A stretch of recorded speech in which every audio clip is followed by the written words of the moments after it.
Assalamualaikum warahmatullahi wabarakatuh. Apa kabar anak-anak? Semoga sehat selalu dan semangat dalam belajar ya. Next, kita cermati dulu kata motivasi berikut ini. Sukses tidak akan menampakkan dirinya pada orang-orang yang malas. Selamat pagi semuanya. Yuk kita pecahkan rasa malas itu. Semoga anak-anak sekalian dapat memetik dari kalimat motivasi ini bahwasanya sukses tidak akan menampakkan ataupun tidak akan didapatkan oleh orang-orang yang malas. Selanjutnya, kita cermati petikan kalimat berikut ini. Nenek moyang kita seorang pelaut loh.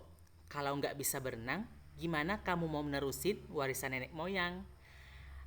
Petikan kalimat ini berkaitan dengan materi kita yang akan kita bahas hari ini, yakni materi ketiga, mata pelajaran pendidikan jasmani dan olahraga kelas 7 MTSN Negeri 1 Tanjung Jabung Timur, yakni tentang aktivitas renang. Aktivitas renang. Aktivitas renang ini merupakan gambar-gambar yang Bapak sediakan, merupakan aktivitas renang yang Bapak lakukan yang akan kita bahas hari ini. Adapun pembahasan yang akan kita bahas di aktivitas renang, yakni hakikat renang, latihan renang gaya dada, dan tata tertib di kolam renang. Next, yang pertama, yakni hakikat renang. Di hakikat renang kita akan mempelajari ataupun mengetahui apa saja sih pengertian renang dan apa sih pengertian renang itu.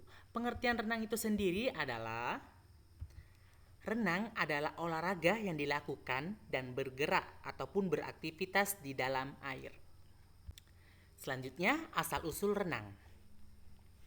Asal-usul renang yakni olahraga renang dikenal sejak abad 19 di London sekitar tahun 1837 yang pada mulanya hanya gaya dada yang pertama kali, kemudian berkembang selanjutnya pada tahun 1935 yang mana telah membuahkan bermacam-macam gaya renang.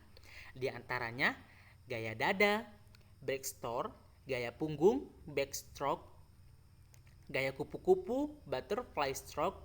Sedangkan di tanah air Indonesia, pertama kali didirikan Perserikatan Renang Seluruh Indonesia dan kini telah melahirkan atlet renang terbaik dan melegenda, yakni Richard. Nah, ini gambar Richard yang merupakan atlet renang terbaik dan melegenda di Indonesia. Selanjutnya, yaitu latihan renang gaya dada. Yang pertama,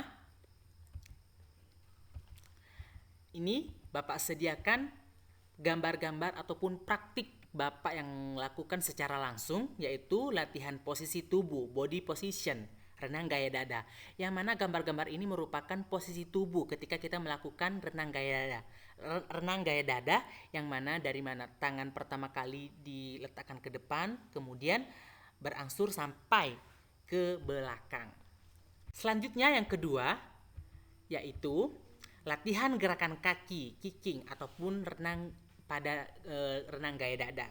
Nih, gambar pertama, gambar kedua, gambar ketiga, gambar keempat, dan gambar kelima.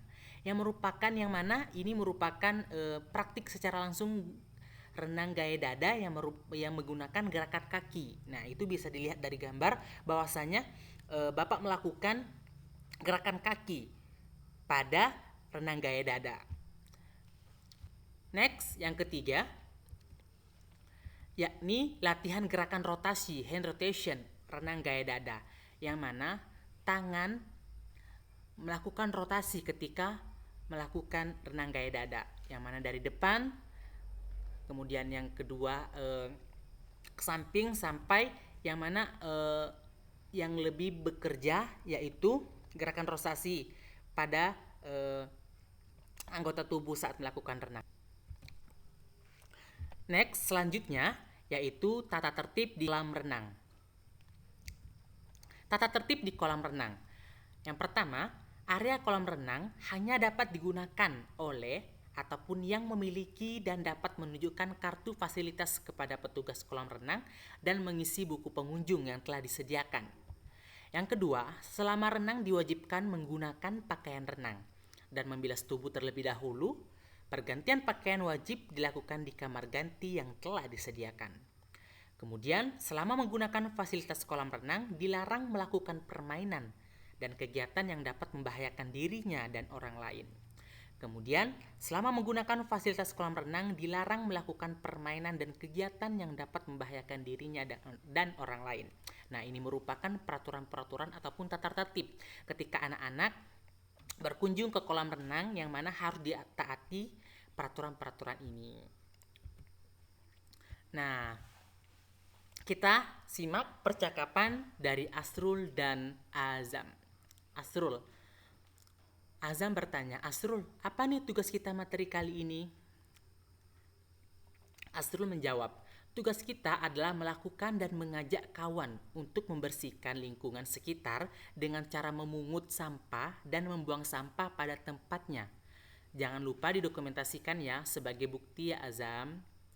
Nah, itu dia merupakan tugas kali ini. Tidak Bapak suruh untuk perintahkan untuk mencatat materinya ataupun melakukan video berenang, tetapi Bapak hanya meminta dokumentasi kalian dan kesadaran diri untuk menjaga dan membersihkan lingkungan sekitar kita.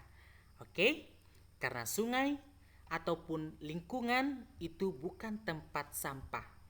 Jaga kebersihan dan selalu tepat membuang sampah pada tempatnya. Bapak tunggu. Sekian, terima kasih. Sampai jumpa di materi dan video pembelajaran selanjutnya.